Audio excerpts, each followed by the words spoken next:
You're listening to a pleasure podcast, a podcast network revolutionizing the conversation around sex and relationships. For more, visit pleasurepodcasts.com. I always love trying to come up with analogies to help me understand things better. Yes, we know. If you think about it, is this idea that there is a natural tendency, say you have two different friends and you become very close with both of those friends, there is a tendency to want to bring those two friends together so that you can all hang out together, so that you can maximize your time, that you get to see them both. Like, that's a pretty natural thing and a fairly common thing. A lot of times that's how we meet other friends, is because of mutual friends, right? So like there is something very, I don't know, I guess natural and fundamental and essential and universal to that sort of behavior. But when it comes to friends, we tend to not force quite as many expectations on that as we do on to like we need to date the same person.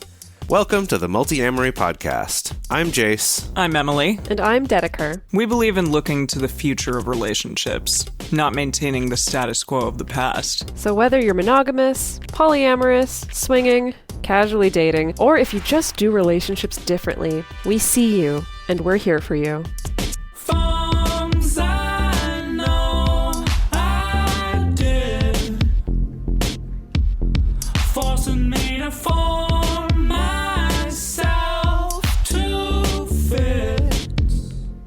On this episode of the Multiamory podcast, we're talking about triads and throuples and quads. Oh my, triads and couples and throuples, and it's really hard to say that actually. Triads and throuples and quads.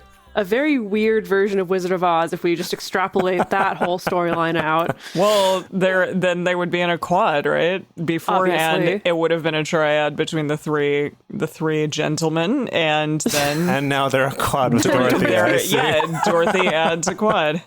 Okay. I mean, I do like this quest that she's on, just slowly adding people to her polycule. That is pretty fun, yeah. There you go. Great. So three-person relationships or triads can be a hotly debated topic. The media loves to talk about them. They're also negatively associated with things like unicorn hunting, and many people have had bad experiences with them, but also a lot of people love them and want them. So all that said, they can be awesome, exciting, fulfilling relationships, as well as having some unique challenges. So in this episode, we're going to talk about some of the most common areas of conflict in relationships in general, and how they apply specifically to three or more person relationships, as well as some extra kind of logistical challenges that can come up for triads that might not be present in just two-person dyads. So even if you aren't in a triad and don't intend to be, you may still find some of the communication tips to be relevant to other group situations. So let's get to it. So you see, you wrote out relevant in other group situations such as at work or with friends, or, you know, on the Yellow Brick Road, or when a house has fallen on your rival. It's helpful to know how to handle these tricky communication dynamics. Absolutely. I'm sorry, now you've really planted a seed with this weird polyamorous version of the Wizard of Oz. It's kind of both exciting and scary at the same time. Right. It changes like the moment when she sees color for the first time. It kind of, yeah. Oh, wow. So that's her like non-monogamy awakening. Yeah. Yeah, there you go. And she's like, it doesn't have to be this way. I understand the relationship escalator. Oh my goodness. I love it. I love that. That's great. It's beautiful. Oh goodness. Okay, so looking at the way that mainstream media covers topics like non-monogamy and polyamory, the impression you would get is that a triad equals the same exact thing as polyamory. Polyamory always equals triads. Always. That's always what it is. It's, you know, sometimes it'll be like, yes, polyamory equals a quad, or polyamory equals some kind of even larger polygon. It's polyamorous polygon. Yeah, definitely in mainstream media coverage, there's just not a lot of coverage of, you know, interconnecting dyads, which, as it turns out, are actually, you know, the most common way that people do practice multi-partner relationships. So we went back and looked at a study that Ryan Witherspoon did, Dr. Ryan Witherspoon, who's been on the show before. And the study, we're not sure if it's been published yet, and this was not the main focus of the study. But we did just find this really interesting kind of little snippet of information in his study, which is that in surveying 864 polyamorous people, he found that only 12.6% of the participants identified as being in a triad and only 4.3% in a quad. And again, these are not necessarily 100% scientifically validated numbers that represent the entire community. But I think definitely of the people that I know, in my experience being in the non-monogamous community, it feels pretty representative of the people who are actually in a functioning, ongoing triad or quad is a minority within the community. It has been definitely my impression. What would the two of you say? Oh, absolutely. Yeah. Yeah. Like if you look, I would say it'd be interesting to find out how many people have ever been in a triad or a quad. I would bet that would be significantly higher. Probably higher. Definitely. At least in my experience, having been in a few different triads and I guess one quad, that it's like they tend to kind of come and go. Not like they explode horribly, but just sort of as people's relationships change or people's life situations change, you may sort of end up in a triad situation and then not, as opposed to the media depiction, which is this like we're three people who live together and have a kid together. It's kind of what a threeple. Yeah, I thought he was saying a threeple too. Or that polyamory means that like you all have to sleep together and you all have to like vet each other and say, yes, okay, you're allowed into the fold. Yeah, it's like you form this little cabal that so I want to pose a challenge to any research students out there listening that it would be interesting to see if somebody wanted to do a survey of American mainstream media coverage of, profiles of polyamorous people. And I'm willing to bet you would probably find that like quads and especially triads are way overrepresented compared to the percentage that they actually take up in the community in reality. Yeah, I don't even think you need a study to know that that's true, but it'd be interesting to know the numbers of like by what margin, like how overrepresented. Yeah, but Professor Marsden, that was like a big one. And I just remembered that. Besides the like, what is that one show that we always dunked on? That was specifically Polyamory, Married and Dating? No, the episodic show. Yeah, that's the one. I was just talking about not even in fictional stuff, but in like news coverage. I see. When they do an expose we called about up this whatever, this triad to talk to them about what it's like and do a survey of a day in the life of what they're like. That kind of stuff.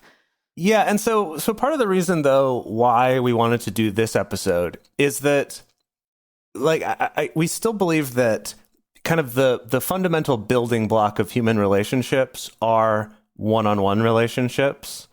That even when you're in a triad, like still a lot of, for most of us, like our deeper, more intimate, more nuanced conversations are between two people, or like resentment's usually directed at one person rather than to a group. Although that happens too. But anyway, so that's why on this show, we tend to focus and we talk about communication as being between two people, even though that applies in, larger settings like work settings or multi-partner relationships, things like that. But we do want it to be clear, though, that there are some people who, like, there are some unique challenges for triads or other group relationships, and there are some communication nuances that come up in those. And so that's why on this episode, we did want to talk about that, because there are some people where that is their whole triad experience. I was actually just reading recently from someone who surveyed a lot of different people in triads that actually a not insignificant number of those triads were people who don't even identify as non-monogamous or polyamorous, who just kind of, this just sort of happened and it worked out. And when asked if this ever stopped working, would you seek out another triad? And they're like, no, I'm a monogamous person. This just kind of works. So that's also something that's interesting about it, that there is a lot of nuance within this world of a lot of variation in experience of triads. Mm-hmm. Yeah, exactly. I just had a quick fun aside about the word throuple. We've talked about it before. We don't need to go into that. We don't like it. It's an outsider word.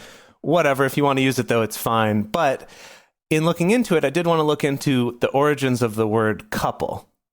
And the thing I found out was that couple comes from the Latin root co, which means together, and then apere, which means to attach together, which combined made the word copula, or copula, as we would pronounce it like today. Copulate? Yes, it's the same roots as copulate. See, Emily's much sexier than I am because I heard copula and I went to linguistic terms. That's where I went the copula to, yeah. verb. I went to like grammar, linguistics.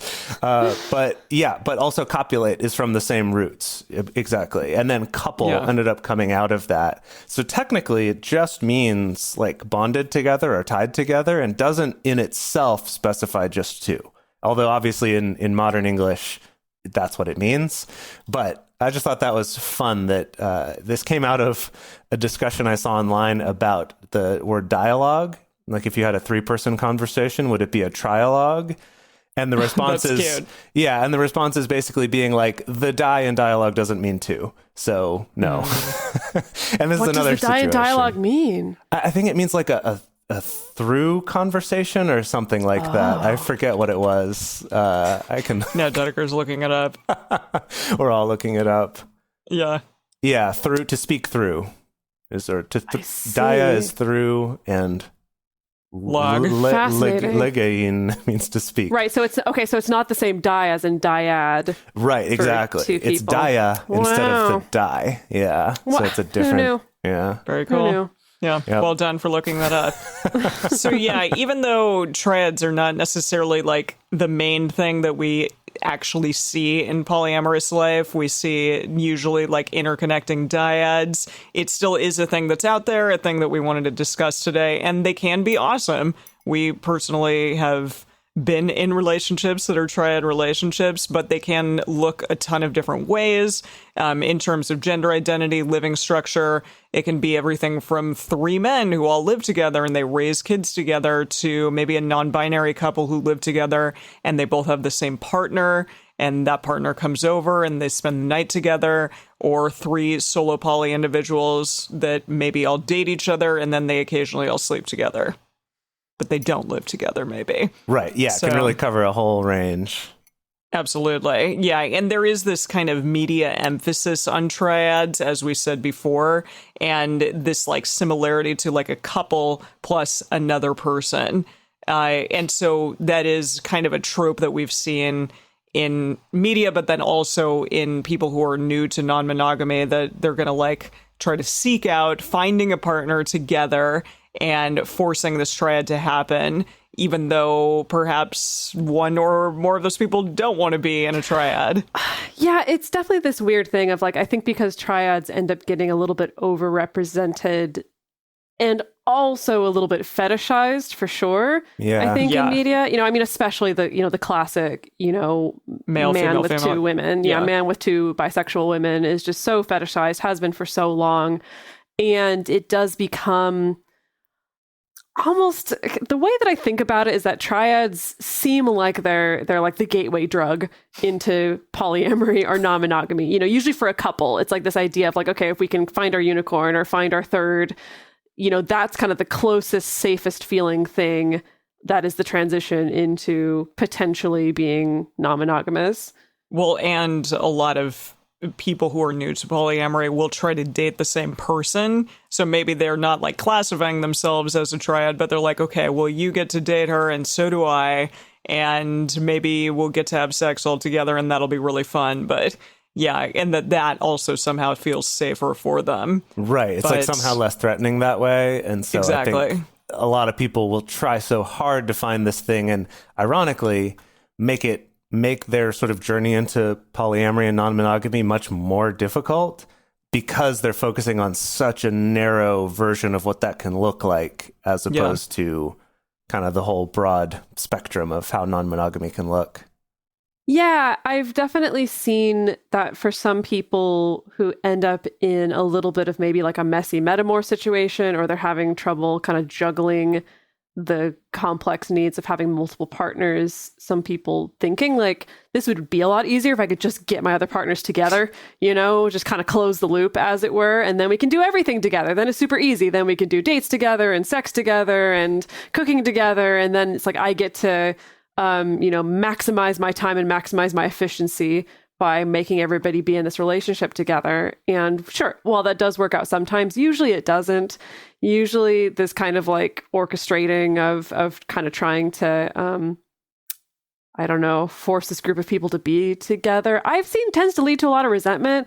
The thing that I always think about whenever I see triads and quads, or even bigger kind of more group style relationships, or even polycules, just something to bear in mind. There's always going to be one person who's having less fun than everybody else. Essentially, doesn't mean they're not having any fun at all. Not at all. It doesn't mean that it's doomed to failure, things like that. But it's just like, that's just the way things go. There's always someone who's going to be the person who's the least jazzed about this arrangement than everybody else. And that's important to think about, I think, when it comes to things like triads and quads, is that I think that's why it needs extra time, extra checking in, extra communication, because it's like when those kind of things don't get noticed or don't get picked up on, that's what leads to resentment. And I think that's why things like, especially like quads, end up being so naturally sometimes unstable. Interesting. Yeah. I mean, I think that this is something that makes me think about analogies too. I always love trying to come up with analogies to help me understand things better. Yes, we know. And with this, like, if you think about it, and we'll get into this in the bonus when we talk about sociology research about triads, not these kinds of triads, but a different sort of sociology triad. But is this idea that there is a natural tendency, say you have two different friends and you become very close with both of those friends, there is a tendency to want to bring those two friends together so that you can all hang out together, so that you can maximize, your time, that you get to see them both. Like, that's a pretty natural thing and a fairly common thing. A lot of times that's how we meet other friends, is because of mutual friends, right? So like, there is something very, very, I don't know, I guess natural and fundamental and essential and universal to that sort of behavior. But when it comes to friends, we tend to not force quite as many expectations on that as we do on to like, we need to date the same person.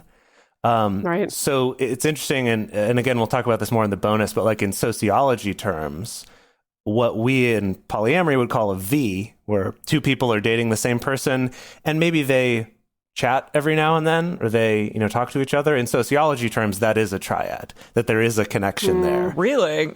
But in non-monogamy, we think of a triad meaning that we're all having sex together generally, or that we're all romantic together or something. There's kind of like a little, the standard for being a triad it involves more requirements, I guess, or it could. So that's also something maybe just to kind of be aware of and realize, I guess, that there can also be more breadth in what you consider to be a triad, and maybe realize that the problem isn't itself connecting those people, but forcing it to be a certain type of connection. Yeah, so it's interesting talking about the, kind of forcing something to be something versus kind of ending up there, because I do feel that in my personal experience, my triad and quad experiences that were positive were ones that did happen a little bit more organically. And I even realized earlier in the episode, Jace, that we've been in a quad where it's like, Jace, first you started dating one half of a particular couple, and then like years later, I started dating the other half of that couple. But I never identified that as a quad, even though technically the shape of it was such. Well, that's my question. Does it have to be if it's a quad, does that mean that every single person is engaged in relations together of a sexual nature, potentially, or romantic? Because you two were really just like two people dating each other. I mean, there were some sexual situations also, but true. Not like, I don't know. I don't make up the rules, Emily. No, I know, well, but I want you to tell me. That's kind of our point here, though, right? Is that it's not so black and white about what those rules are. Because I think that when the media talks about this, or when people who are not polyamorous themselves think about a triad or a quad, to them it's always they all live together. Like, that's kind of they all live part together, of the or they all sleep together. Yeah, both of those. I'd say they all live together. They all have sex with each other. That kind of is the assumption or the association from outside. And for some people, it is that. But for others, it's not. Like, even if they do live together. For example, I was just reading a story recently about a triad where they live in a 3-bedroom apartment. So like, they each have their own room too. So it's not like the image of they all pile into this same bed. they do sometimes, but Yeah. that they don't have to. Like, it's not always that. And I think that they also date, each date other people outside of that as well, or at least do sometimes. Right? So like that's polyfidelitous triad. Kidding. Something like that. right. So anyway, I guess just that it can look a lot of different ways, and that the stuff we're talking about in this episode, some of it I think will be more relevant to people who do live together, because people do that, but also relevant to places where they don't. And we're going to kind of touch on those as we go through these different areas of conflict, of how they can apply differently if there's sort of more of like a couple with a third who doesn't live with them kind of dynamic versus everyone living together versus everyone separate, things like that. Yeah, I guess I'll just say, is sort of in a similar fashion to what we were talking about earlier, that when the three of us were engaged in a relationship, like, it did feel really organic and like it just kind of came out of the relationships that we were in. But with the fourth person involved, it was at one point fine-ish, but then it became not fine. And I think that was an example of, someone not feeling good or feeling less good about the situation as the other three.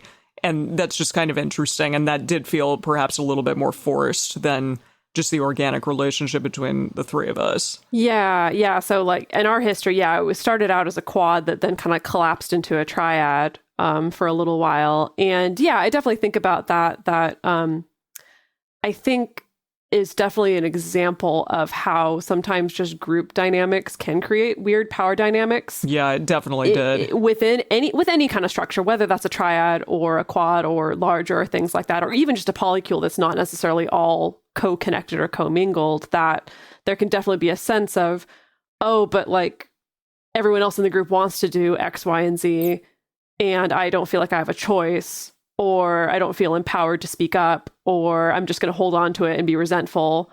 Until finally it does blow up, and until then it really blows blows up. Yeah. So that's definitely something to think about, I think, with all of these things. All right. So for this meat of this episode, which is talking about the 6 most common areas of conflict in relationships and how those apply in 3 or more person relationships. But before we get to that, we're going to take a quick break to talk about how you can support this show, keep this content coming to all of y'all for free out there. We are vibing yet again today to the dulcet tones of Pour Moi, the sexual and stimulation device that does oh so much. Intensity by Pour Moi is an intimate health and stimulation device, so a lot of people might be tempted to call it a vibrator, but it's actually way, way more than just that. Yeah, so the intensity actually helps you do automatic Kegels. They call them automatic Kegels with a kick. I think most of us know that Kegel exercises are important for strengthening your pelvic floor, which leads to better orgasms, stronger orgasms, can help prevent incontinence, things like that. But the intensity does them better by using E-stim to exercise those muscles of the pelvic floor for you, to demonstrate what a proper Kegel actually feels like. And then on top of it, it's also quite pleasurable. So it gives you a nice vibrating component so that you can feel good while you're working out. So if you want to get your own copy of the Kegel-rator, I'll keep working on that. Kegel-rator? What the Kegel-rator? Like Tomb Raider? I was thinking like a Kegerator, like a God. keg refrigerator. What about a Kegel Master? Like a Thigh Master? Oh, the Kegel Master. That's good, too. In any of those cases, if you want to try it for yourself, Pour Moi is offering listeners of Multiamory $25 off of the intensity on top of whatever sale price they have on their site when you go to pourmoi.com and enter promo code MULTI at checkout. Again, that's $25 extra off when you go to pourmoi.com and use promo code MULTI, MULTI, pourmoi.com, code MULTI. We are vibing yet again today to the dulcet tones of Pour Moi, the sexual and stimulation device that does oh so much. Intensity by Pour Moi is an intimate health and stimulation device, so a lot of people might be tempted to call it a vibrator, but it's actually way, way more than just that. Yeah, so the intensity actually helps you do automatic Kegels. They call them automatic Kegels with a kick. I think most of us know that Kegel exercises are important for strengthening your pelvic floor, which leads to better orgasms, stronger orgasms, can help prevent incontinence, things like that. But the intensity does them better by using E-stim to exercise those muscles of the pelvic floor for you to demonstrate what a proper Kegel actually feels like. And then on top of it, it's also quite pleasurable. So it gives you a nice vibrating component so that you can feel good while you're working out. So if you want to get your own copy of the Kegel-rator, I'll keep working on that. Kegel Raider. What's a Kegel Raider, like Tomb Raider? I was thinking like a Kegerator, like a God. keg refrigerator. What about a Kegel Master, like a Thigh Master? Oh, the Kegel Master, that's good too. In any of those cases, if you want to try it for yourself, Pour Moi is offering listeners of Multiamory $25 off of the intensity on top of whatever sale price they have on their site when you go to pourmoi.com and enter promo code MULTI at checkout. Again, that's $25 extra off when you go to pourmoi.com and use promo code MULTI, M-U-L-T-I, pourmoi.com, code MULTI.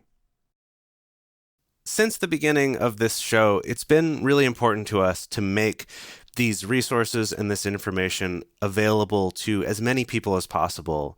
And doing that through a free podcast has been amazing in helping us reach more people to let them know that they are represented, that there are people who understand you and who are working on relationship advice and tools for you, and not just if you fit into this one particular mold that's in the movies and the TV shows. And over the last 5 years, we've been able to grow that reach to so many more people. It's been really amazing. And that's been almost entirely possible just because of people supporting us at patreon.com/multiamory. Something that's been really beautiful to see is that also in our Patreon community, some of our listeners are able to, for the first time ever, access a supportive community and a support network. We have a lot of listeners who are in remote areas who don't necessarily have access to a supportive community, and our Patreon community has been able to give that to a lot of people, which is really wonderful to see. And so we really appreciate the people who are in our community who choose to support the show, and we want to give back to the people who are going out of their way to help us keep making this show. So some of the cool things that we offer as a thank you include private Facebook and Discord communities just for our Patreon listeners, having early releases on episodes, getting bonus episodes, and also private video discussion groups. We love getting to give back to our community in that way. So if you do want to join this amazing community of people who help make this show possible, go to patreon.com/multiamory today and become a patron of ours. We'd really appreciate it. All right, so for this episode, we're mostly going to be referring to triads specifically, but the same concepts apply to quads or even larger group relationships or even dyads as well. So we're going to go through kind of these 6 main categories or common areas of conflict.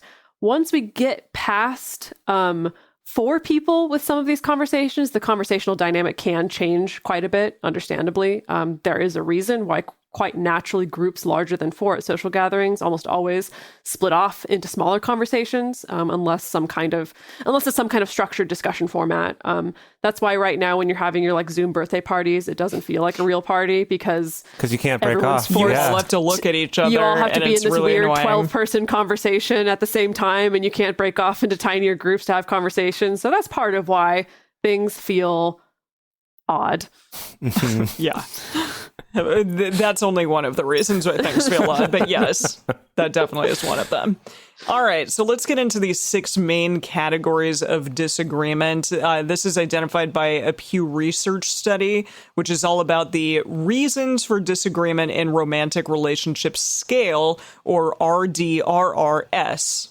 It's almost like radars, but it's like the opposite of radar. Well, you're right. It is a little bit like radars. You could radars. So you radar to address your radars. There you go. There you go. Got it. Okay. Good.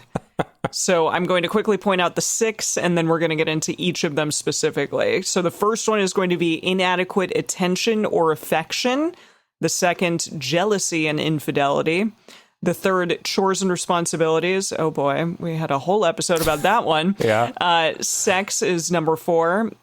Control and dominance is number 5. And then future plans and money is 6.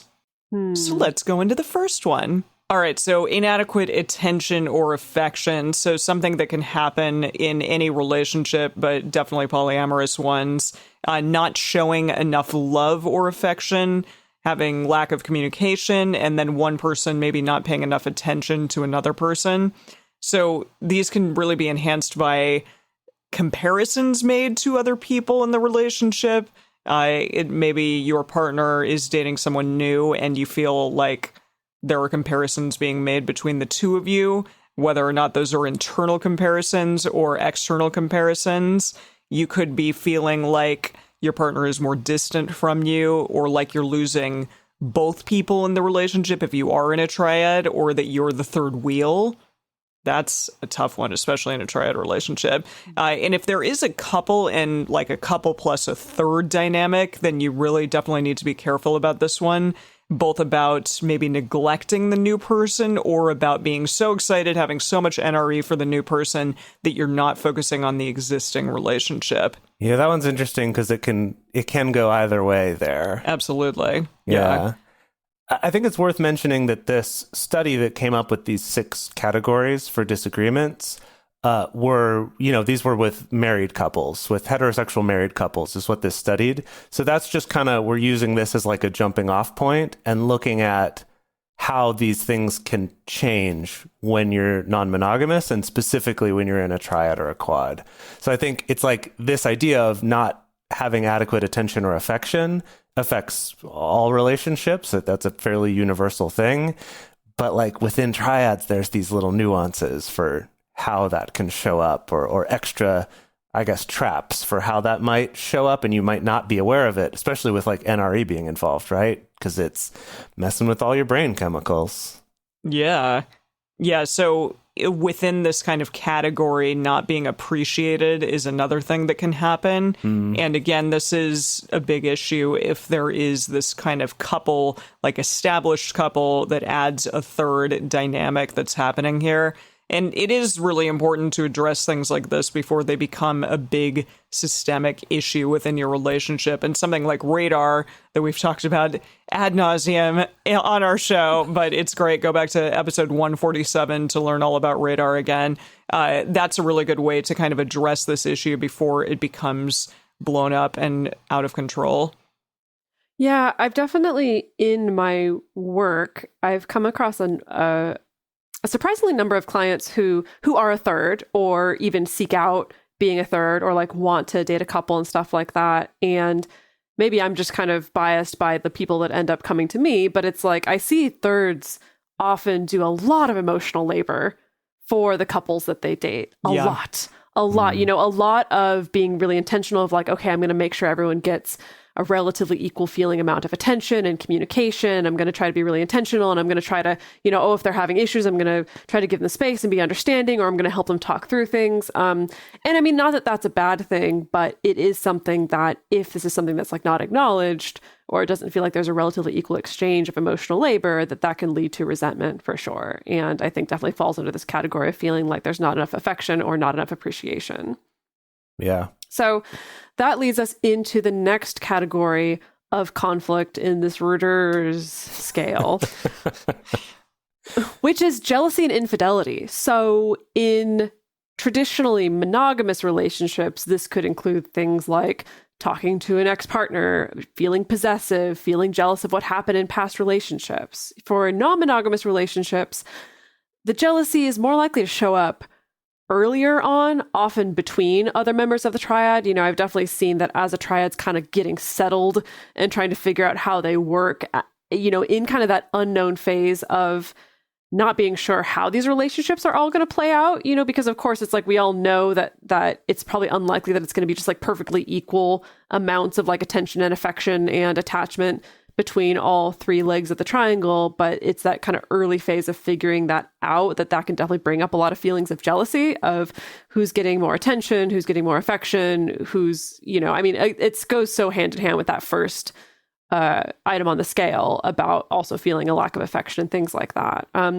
For more established triads, jealousy can come up in regards to feeling left out of certain situations, but it may be less likely to come from a place of being worried that you'll be abandoned or not loved. But again, every single situation is different, especially when it comes to jealousy. Yeah, absolutely. And I think it's also one of those things within polyamory. Jealousy carries this extra stigma of like, if I'm feeling jealous, I must be doing something wrong. I'm a bad polyamorous person. Right. Yeah. And we can sometimes not acknowledge that that's coming from something. Like maybe it is from not feeling appreciated enough. Maybe it's that there's some need or desire of mine that's not being met. Something like that, right? And so things like radar, ways to communicate about that before that becomes so bad that your experience is awful is really important to kind of get to the root of like what's making you feel those things. And then within this jealousy and infidelity category, one of the topics of disagreement that they mentioned were about whose friends do we hang around more. And I thought this one was interesting. It's really interesting, yeah. Yeah, that it's included in the jealousy and infidelity category. And I guess I could see it from like jealousy of like, we get to hang out with all your friends, but you never want to come hang out with my friends. And I could just see that like that. It's like, oh yeah, that makes a lot of sense. But I realized that with non-monogamy, this could also come up in terms of how out you are or how extroverted you are. So the example of like outness is, say you're in a triad where one person or two people are very much like out at work. They're out to everyone they know. And so they can be out and proud and all hold hands together and be social. But you don't feel like you can bring them around your friend group because you're not as out. And you know that they're going to act that way, and that's going to potentially compromise your job or your safety, or at least just not be something you're comfortable with. So that's kind of an extra layer that can add to making sure that, we're able to all be with our friend groups or, be around our coworkers and feel comfortable and safe still being in this relationship. So just kind of an extra thing to consider. So now we're getting into chores and responsibilities. Oh, It's a doozy. boy. Yeah, this is one near and dear to our hearts. So things like housekeeping, chores, who does more work, sharing responsibilities, things like that. And this dynamic can really change with a living situation. If you are all living together, then that's one thing. But if you are like two people living together and one person does not live full time with the others, they have their own like home responsibilities that they have to take care of.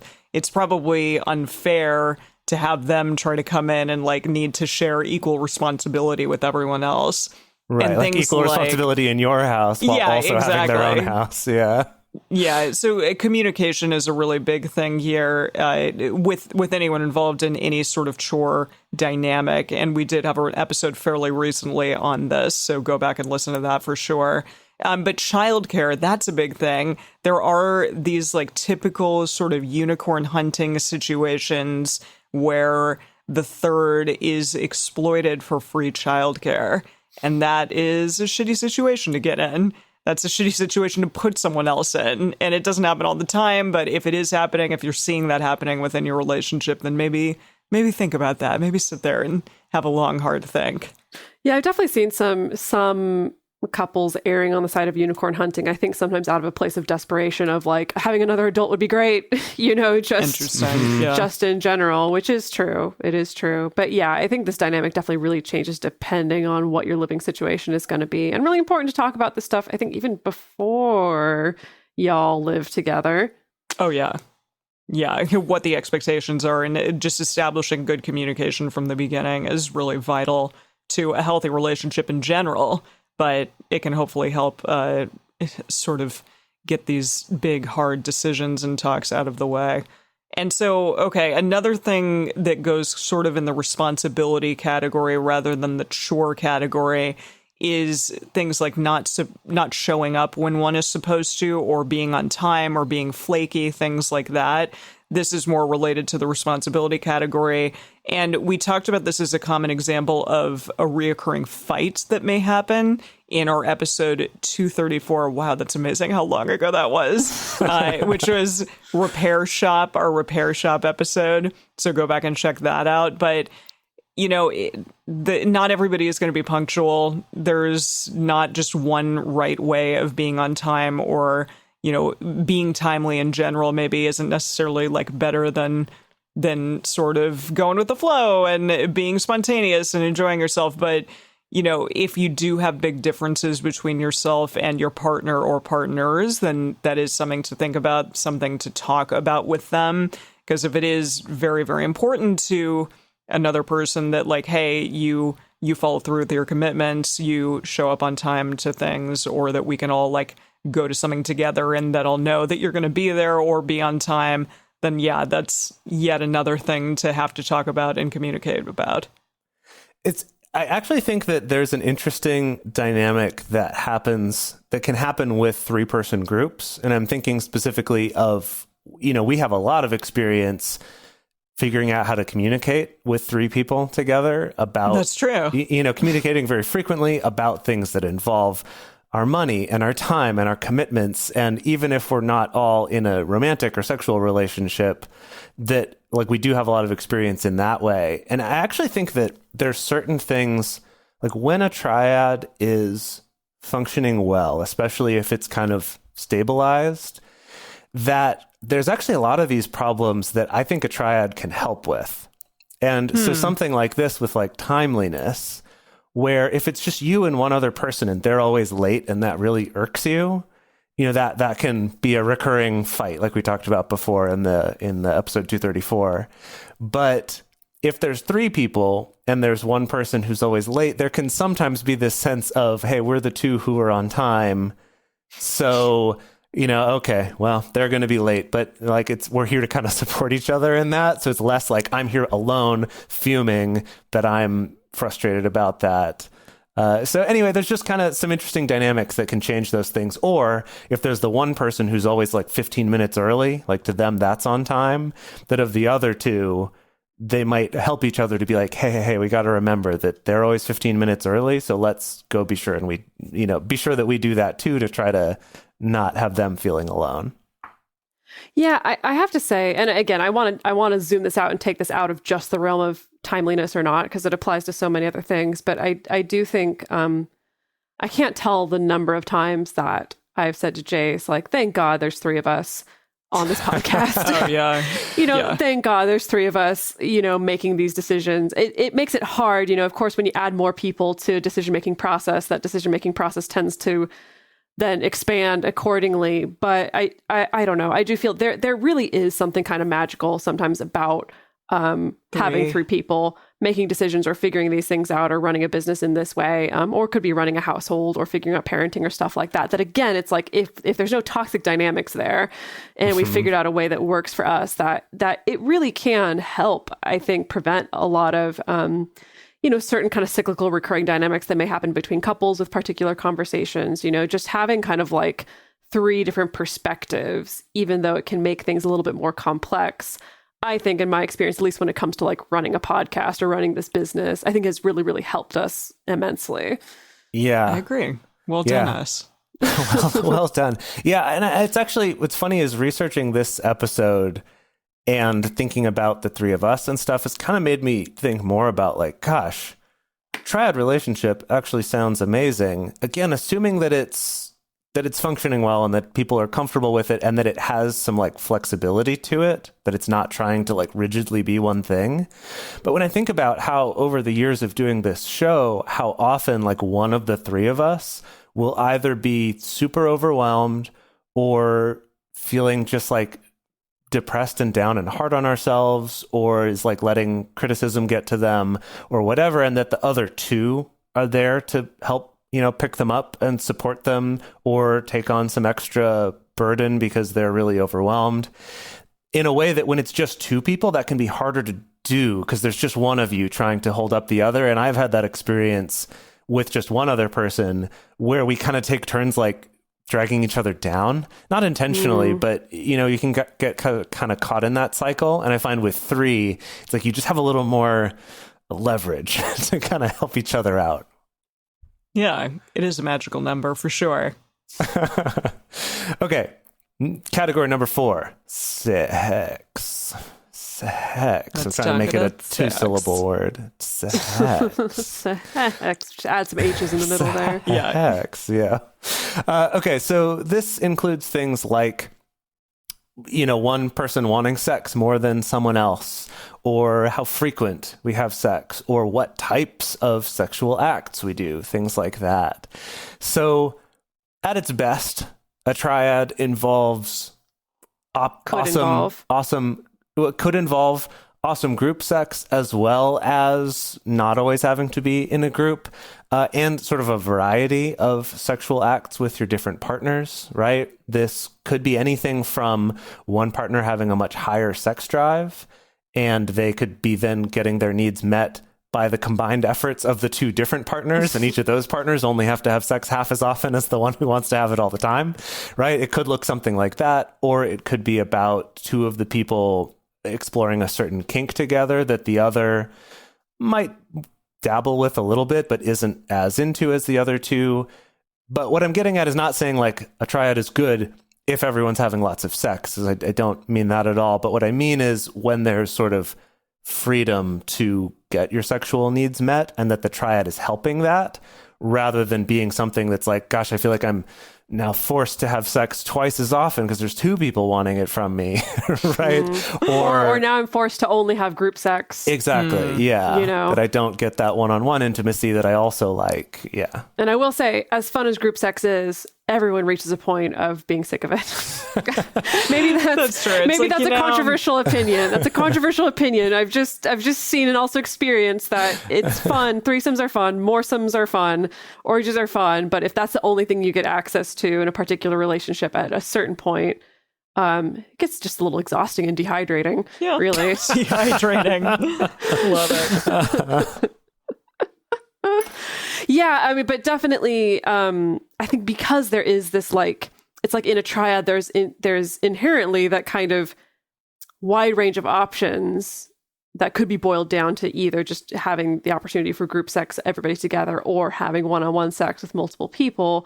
That means that it is also right for there potentially be conflict around this, right? I mean, I think we've all heard of the typical kind of nearsighted unicorn huntry kind of rule of, well, we're only allowed to all have sex all together, and the main couple can have sex together, but the third is only allowed to be brought in for threesomes, and there's no one-on-one sex, and maybe even during the group sex, you have to sit in the corner and watch. Well, some people could be into that. Some people could be very excited by that, but stuff like that this is also an area that's important to feel comfortable talking about and communicating about in a really proactive way. Now, what's interesting is that according to this, this Pew Research study that kind of put all this information together, under the sex category, they also categorize conflict around telling private information about your relationship to others, which is really, really interesting. And that's in the sex category. Yeah. But I get it. I think I get it. Mm-hmm. I think I understand what they're getting at because, some people are like, no, that's our private information. We don't talk to our friends about that. We don't talk to potentially other partners outside of the triad about it. Right. Yeah. Yes. And then other people just don't care. It's like, whatever.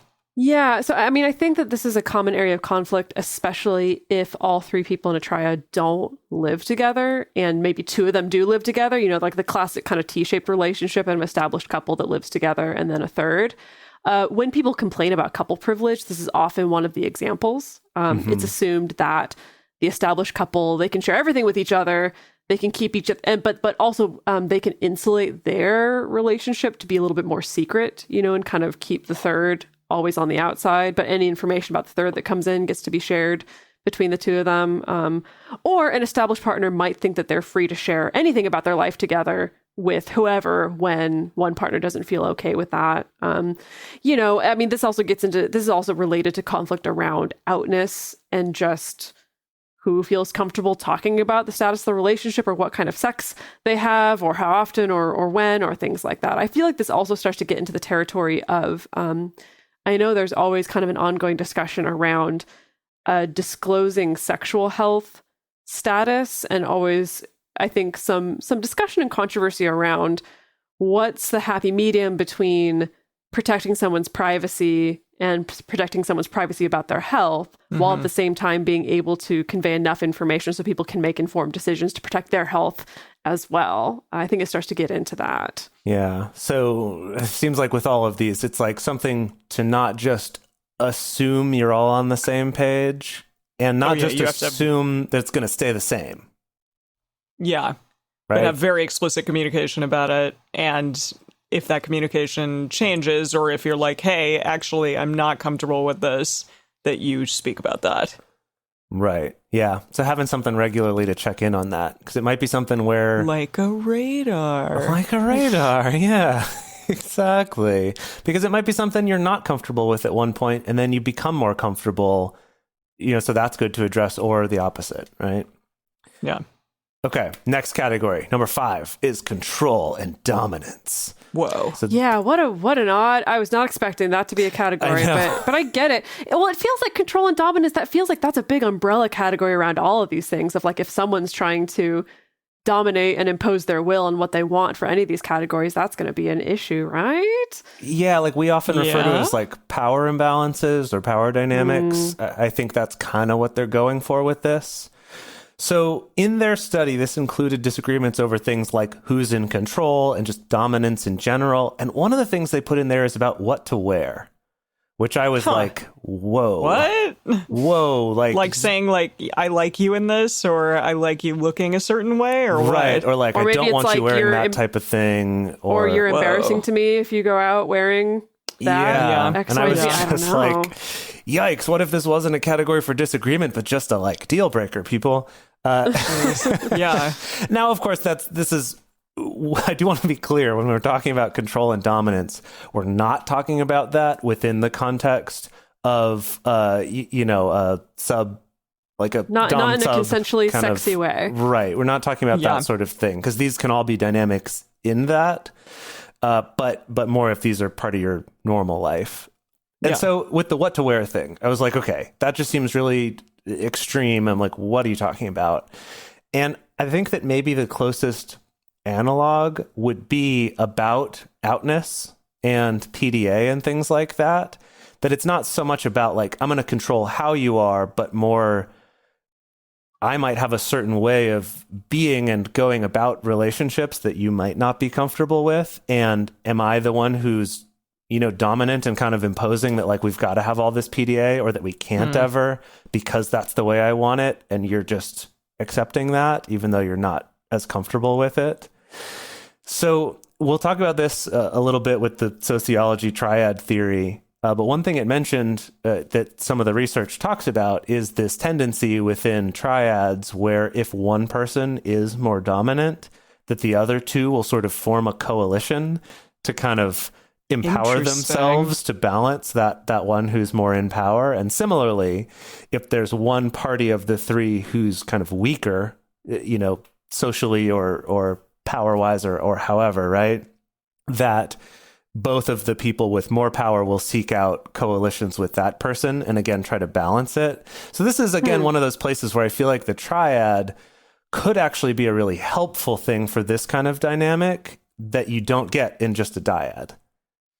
Right? Where if you have just kind of a naturally more like dominant personality and a more submissive one, that's a real hard thing to even out sometimes in a dyad. But in a triad, you might have some more resources, because that other person might be able to kind of help support and lift that up to balance it out.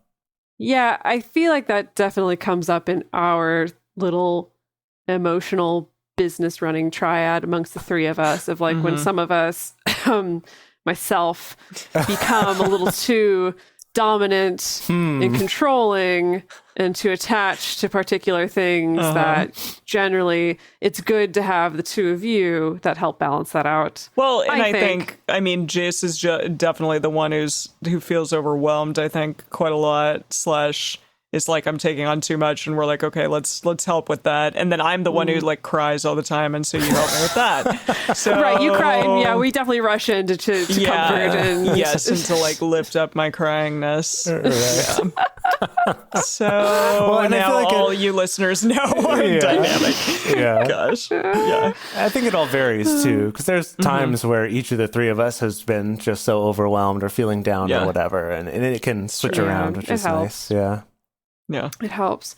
So let's move on to the last area on this scale, which is future plans and money. So that includes things like goals for your life, either personal goals or relationship goals, plans that you have in the future, talking about children or making a family or things like that. On the one hand, we have definitely seen so many triads that rush into making these future plans way before they've established any kind of steady rhythm in the relationship, establish whether or not we're actually compatible, whether or not we actually want the same thing. I mean, couples do this too, so no surprises there for sure. I think that when it comes to triads, because they're so fetishized and they are in reality fairly rare, and I also feel like people who are seeking a triad have a sense of how rare and how difficult it is to find somebody or multiple people for a triad, that there often is this sense of the first person that comes along, oh my God, we need to take this opportunity. Like the window's going to close. We need to grab this person, escalate with them, start talking about having babies, start talking about moving in, because this is not going to come along again, This happens all the time. Again, happens in dyadic relationships too. And definitely when you're in our NRE with somebody, or if you're trying to realize a very specific vision for yourself or your polyamorous relationships, of course, it's great to enjoy that NRE, and it's great to enjoy like all the wonderful benefits that a triad can bring. But again, as we always say, don't sign anything in the first year of being an NRE with somebody. Don't sign anything. Don't sign a lease. Don't sign an adoption contract. Don't sign a shared cell phone plan. Don't sign what else can you sign? I don't know. You can buy an animal together. A bank account. Yeah. Don't sign adoption papers on a dog. And it's not to say that any of those are bad things. It's just wait, y'all. Just take your time. Just don't make any major life decisions if you can help it while in the throes of NRE. Don't invite your third to move in with you within a month. It's okay. I promise you it's okay. I promise you it's okay. I'm shaking my hands. I cannot promise you hard enough that it's going to be okay to take your time. Those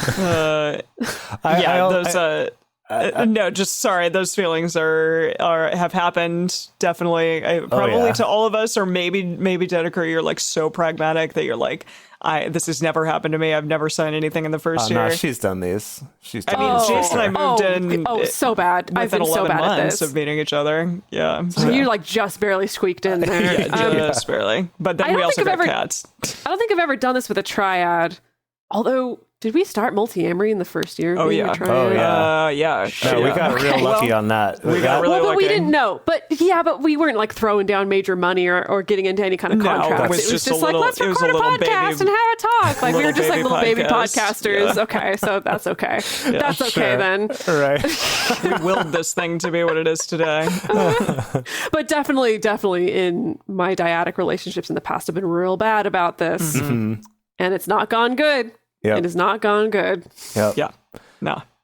And then, the next thing in this category about future plans and money is the money part, right? So questions like who pays for stuff, or someone using all of someone else's money, or things like that.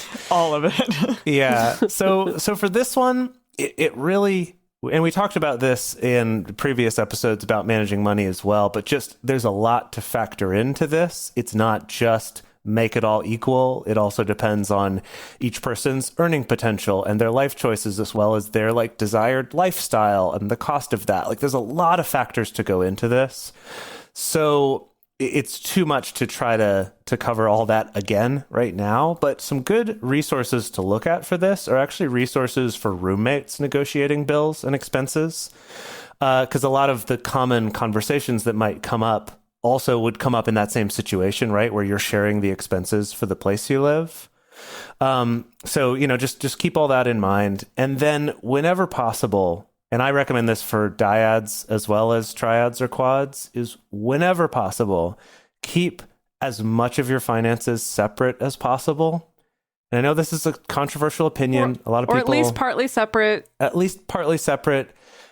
But like, if you're going to join finances together, like open a bank account together, do it for a reason. Like, have it be intentional. Maybe it's like, most of my money goes into my own account, and into this shared account is where we specifically put a certain amount of money that we've agreed upon beforehand for our shared expenses. But it's not just like everything goes in there. So then, when I go buy a new, 4K TV, suddenly I've spent all of our money on that when it's really something that I'm excited about. It's just, so as much as possible, just keep that in mind and don't rush into sharing finances more than you absolutely need to. And maybe ideally find someone who is like a financial advisor who's poly friendly. Look up on like the poly professionals or the kink aware professionals list and try to find financial advisors or accountants or like someone to help you. Go hit up our guest, Hadassah Damien. Yes. At her site, because she's also polyamory friendly. Absolutely. Yeah. Alrighty. Finally, let's get into some extra concerns that we didn't talk about here. So kind of the catch-all that didn't end up on the Reuters. Yeah, I guess things that are maybe more logistical concerns or more external factors and not just about disagreements within the relationship. So first of these I wanted to bring up is just having a conversation with 3 people is different than with 2. And so when it comes to doing something like a radar with 3 people, I would actually recommend, if you're in a triad, that you do your radars as 2s, but you could also do one as the 3. Like, for example, that's a lot of radaring. It does feel like a lot of radars, but when like a triad is another relationship you're adding. Like, it's not. It is. Yeah. It takes extra care. It's it's one of those real hardcore gigapets that when it dies, it's dead forever. So you really gotta pay attention.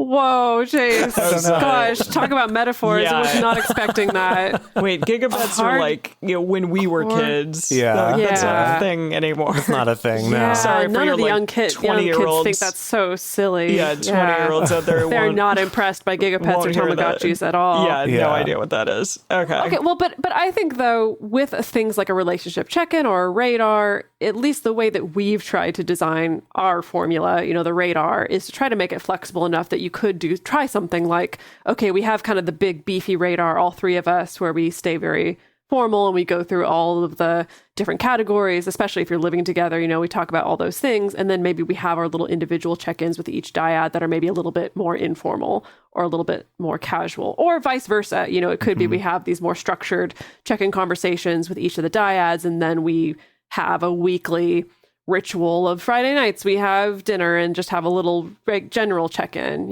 But I do think that those conversations are a good opportunity for, again, it's like if someone's just more inclined to not want to bring things up or be more quiet, that actually kind of having 3 people in the conversation can help with that if the 2 other people are at least savvy and aware of those dynamics. Hey, you should speak up a little bit more. Yeah, or like, hey, what do you think? Yeah, because it's just the 2 of us talking and we haven't heard anything from you. Yeah, absolutely. That's what I wanted to emphasize as well. So I'm glad you brought that up. Of just like with 3, it can also be easy for one person to just sort of disappear into the background on certain conversations. So really like be aware of that. Make sure everyone's having time. Especially if the other 2 really enjoy dominating the conversation. Yeah, and I'm looking at both of you. When we're in a business meeting and I'm being too alpha and Jason and I are butting heads, and then suddenly I'm just like, Emily, what do you think? And I'm like, whoa, okay. Emily, say something. It's time for me to be the mediator again. Yeah. It's fine. Yeah.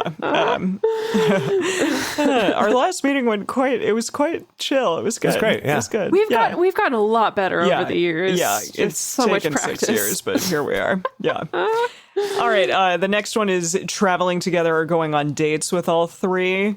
And again, depending on how out you are, this is really going to be a big thing. And I'm sorry, quick story. I remember when I was out with my partner who I live with when we were still dating other people, and we were out with this lovely woman that both of us were dating. And I sat at the bar with that woman while he was getting us drinks, And this guy comes over to us and is like, hey, ladies, and like getting all in and stuff. And then as soon as Josh walked over, he was like, oh my God, I'm so sorry. Oh, wow. Okay, whoa, sorry, man, sorry. And like ran away. And I'm like, really? This is another freaking like showing that, you know, women relationships are not as big of a deal as between men. We could rant and about women. that for hours, honestly. I could go off on a whole thing about how, you know, just the presence of a man unfortunately does more for like protecting you from weird other men than just like yourself. It drives me wild. And I'm going to stuff down that anger for another day. No, it's all good. But Save that one, but when you are going on dates with all three people, it's an interesting kind of consideration to think about whether or not that's even going to happen, whether or not you're going to always just go out together or you still have two-person dates, stuff like that. Yeah, and traveling together. Right, just the logistics that a lot of places will offer packages for two that they don't offer for three. Whether that's for Valentine's Day or like travel, like you were saying, Emily, that there's like your interpersonal dynamics, but there's also just the fact that the world is not accommodating for the most part. It is not definitely. At all. And marriage still only allowed between two people. Yeah. Well, I mean, that's, you know, same logistics that everybody in a multi-partner relationship has to grapple with. Maybe not everybody, but certain people, you know, of just that we're still in the world that's kind of based on offering a lot of legal rights and privileges to the singular state-sanctioned relationship, which is the monogamously married couple. So, and who knows how or if that's going to change necessarily. I doubt that that's going to change to the tune of like letting triads marry necessarily, because I think from a legal and logistical standpoint, it would just be too complicated. Well, you can create an LLC like we have. But that still doesn't get you anywhere near the rights. Still doesn't get you. No, you're absolutely correct. Yeah. So that's a tough one. I don't know. I mean, but we can also maybe hope and maybe kind of push for just single people in general getting more access to these rights. Maybe we don't base this on needing to be in the state-sanctioned relationship, perhaps. Yeah. But I'll also stuff down that anger for another day. Same thing connected to all that, you know, child custody often only granted to two people. Again, you know, we're seeing exceptions happen, some certain legal precedents being set in different countries and in different states and things like that. But that's still something to bear in mind that, you know, we definitely have seen some triads who raise kids together. Either they have a child together or, you know, a third person who kind of comes into the relationship becomes an adoptive parent in some kind of way, at least functionally. But we're still having to fight that battle and try to figure out, you know, how do we make parenting work outside of just the dyad. And that's definitely something to go and talk to legal counsel about. You know, like we had Diana Adams on the show a long time ago. Her website has a lot of resources for that as well, free resources as well. But definitely something to look into, like what are your legal options based on where you live and things like that, because it's real complicated. So can't deny that. Absolutely. And finally, just general power dynamics. Yeah. Dedeker's always the alpha, so, you know, there's the power dynamic. Bless it. No, but just in general, and I think it's even more complicated potentially if there is an established couple bringing a third in, and the power dynamics that are just kind of inherently there. Yeah. Well, I think what I'm seeing more and more of as polyamory and non-monogamy is starting to creep into the mainstream a little bit more, and especially couples who are thinking of opening up and thinking about triads or finding a unicorn or something like that are starting to read more of the material, get more savvy to the fact that unicorn hunter is a derogatory term. There's all these kind of bad behaviors that you want to avoid. And unfortunately, I think that's kind of lulled a lot of people into this false sense of security of, oh, no, we'd be really good to this third person. Of course, we want them to have an equal share in the relationship. No, we'd be really, really nice to them and really respectful of them and like make sure everything's really consensual. And it's like, you can be really nice and really respectful to a person, and there can still be a power dynamic that's making it difficult to actually consent fully and making it difficult for them to be a full equal decision maker about what goes on in the relationship, you know? So that's all. And I've definitely seen this start to play out among people, you know, among couples who think that they're just like, they are being super respectful and doing everything nice, but still not cognizant of the fact that like there's a power differential when it comes to money or establishment or outness or work or things like that. So just y'all just check yourself before you wreck yourself. Yeah. I guess when it comes to what power dynamics may potentially be in your relationships. Yeah. Okay, so we're going to go on and record a bonus episode where we're going to talk a little bit more about this field of triad research in sociology. And if you are a patron, we would love for you to join us for that conversation because we're going to do some good nerding out.